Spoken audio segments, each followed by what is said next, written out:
If you want to collect Social Security benefits while you are working, what are the rules? That is the subject of this video.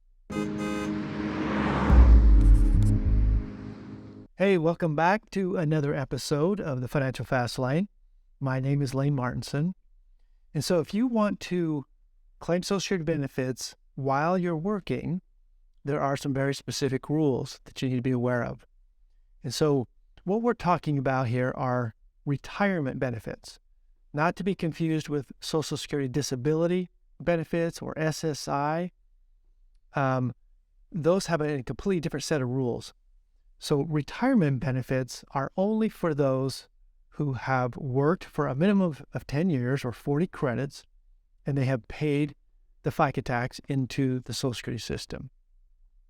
And so you become eligible to claim benefits at age 62 is the earliest age. So 62, you can choose between there all the way up to age 70.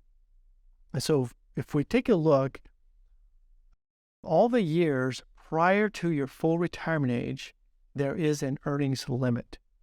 And so there are some penalties associated with claiming early and working, which is what we're going to discuss here. Now, once you reach your full retirement age, there is no earnings limit. You can work, you can earn as much as you want, and there are no penalties from that point on. So, your full retirement age, if you take a look at this chart, it's based on your date of birth. Everyone has an FRA. It's a full retirement age based on your date of birth. So if you were born between 1943 and 1954, your full retirement age is 66. And then each year after that, you add 2 months. And then if you were born in 1960 or later, your full retirement age is 67. And so you can just simply look at this chart and see where you fit and just remember what your full retirement age is, because it matters and it does make a difference. So to make sure you understand how Social Security works, take a look at my chart here. So assuming that your full retirement age in this example is 67, and if you were to claim your Social Security benefits at age 62, you're going to have a 30% reduction in the benefit. And that's a permanent reduction for life. Now, if you wait just one more year, it's a 25% reduction, so a little bit less. If you wait till 64, you can see that each year that you wait, the reduction is less and less until you reach your full retirement age. That is the age where you are considered to receive your full benefit. And if you delay, then you start to earn what's called delayed retirement credits.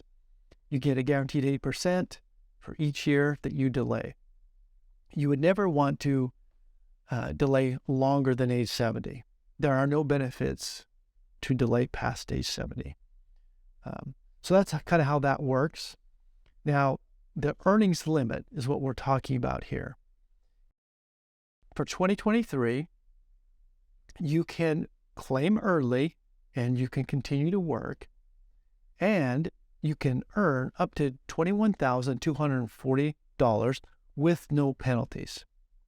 So any income that you earn over and above that amount, it's a stiff penalty, right? $1 benefits are going to be withheld for every $2 above the limit. So essentially 50% above that limit is going to be withheld. Now, in the year that you reach your full retirement age, the calendar year, they raised the limit significantly.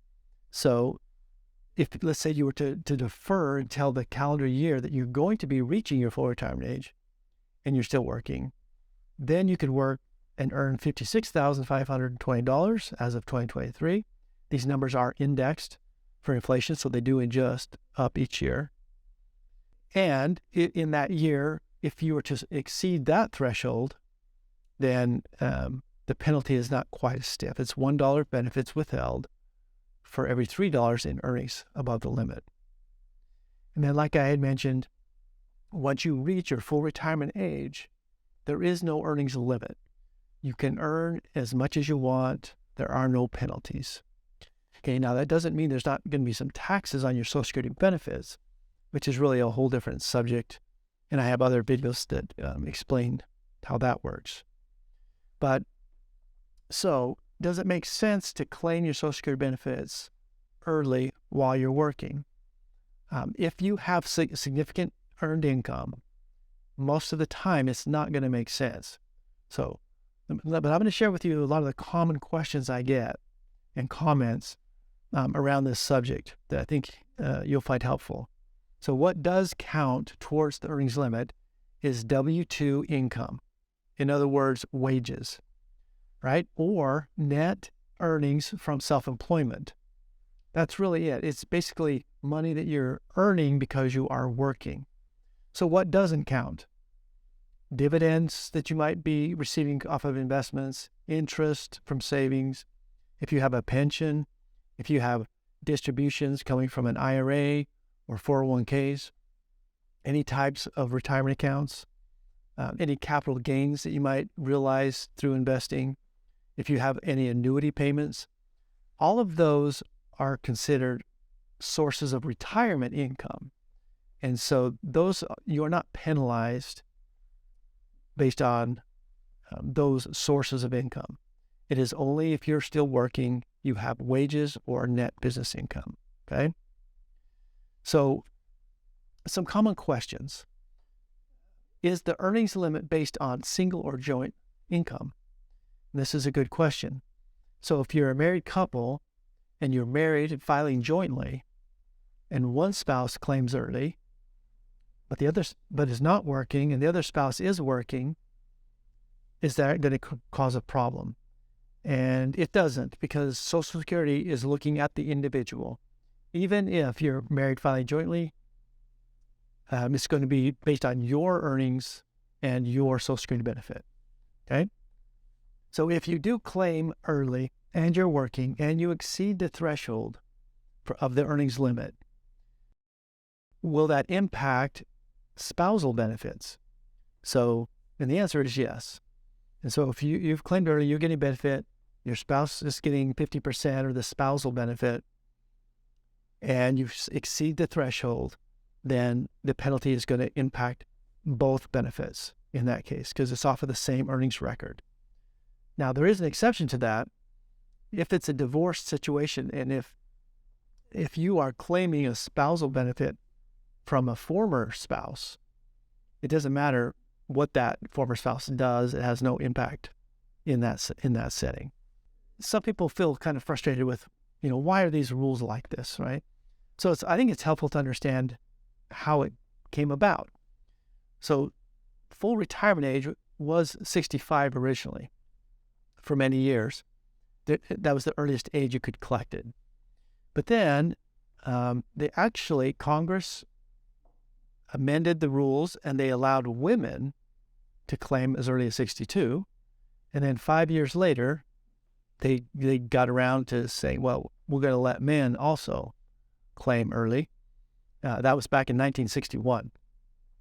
But if you look at this chart here, so there's a couple of things going on. When you claim early, you're accepting a lower payment. And then if you exceed that earnings limit, now it's getting penalized as well. And the penalty comes in the form of withdrawal. They stop sending you the payment is what happens. And sometimes if you don't inform Social Security that you've exceeded the threshold, it might take several years before they catch up. They're going to look at your tax returns. And so you could be, several years down the road, and all of a sudden your Social Security benefits get turned off because you had exceeded the limit. You essentially have a deficit with Social Security, and they're going to keep it turned off for,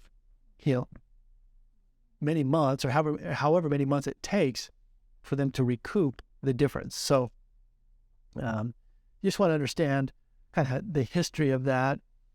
And so now, does it mean that you shouldn't claim early? Some people, it can actually make a lot of sense to claim early, but I think more people, they're going to benefit by delaying. it's very personalized. It's going to be very unique for your situation, right? One of the common questions that I get is, why not claim early and then just invest the money? Isn't that going to do better than Social Security? We look at the numbers and kind of, analyze it up one side and down the other. We have industrial grade financial planning tools that know all the rules and all the intricacies, and we're able to run models and do different comparisons.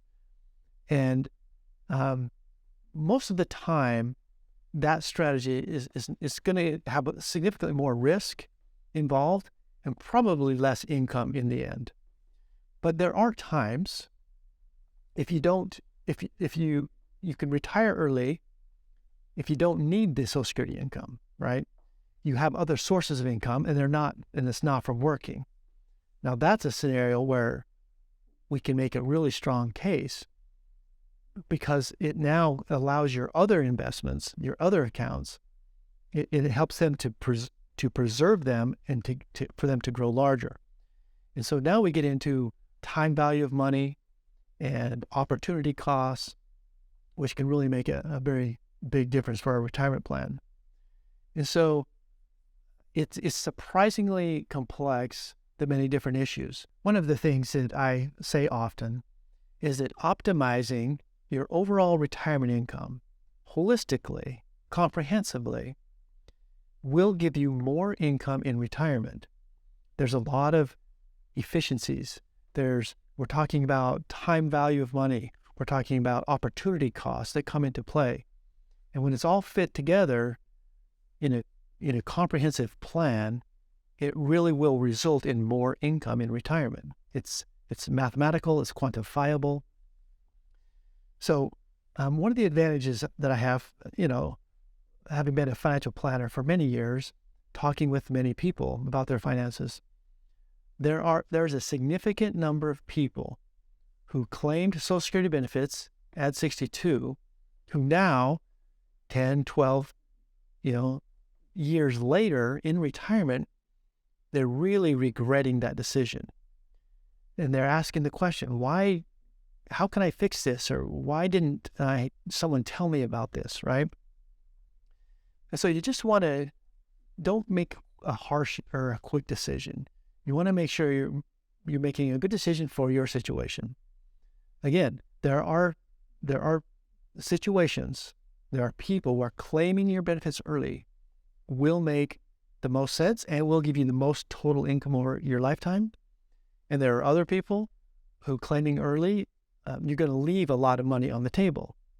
And so just understand that it's quite complex, and a good plan goes a really long way. So we are a financial planning firm. We have a personalized Social Security analysis report that, if you would be interested in that, you can give it a look.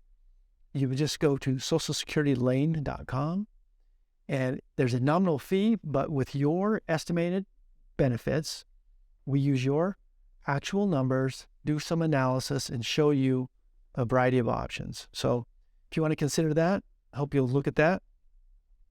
And I hope you found this video educational and beneficial. I hope you'll subscribe to our channel, maybe share the video with others, and give us a thumbs up. I really appreciate it, and I look forward to seeing you in the next episode of the Financial Fast Lane.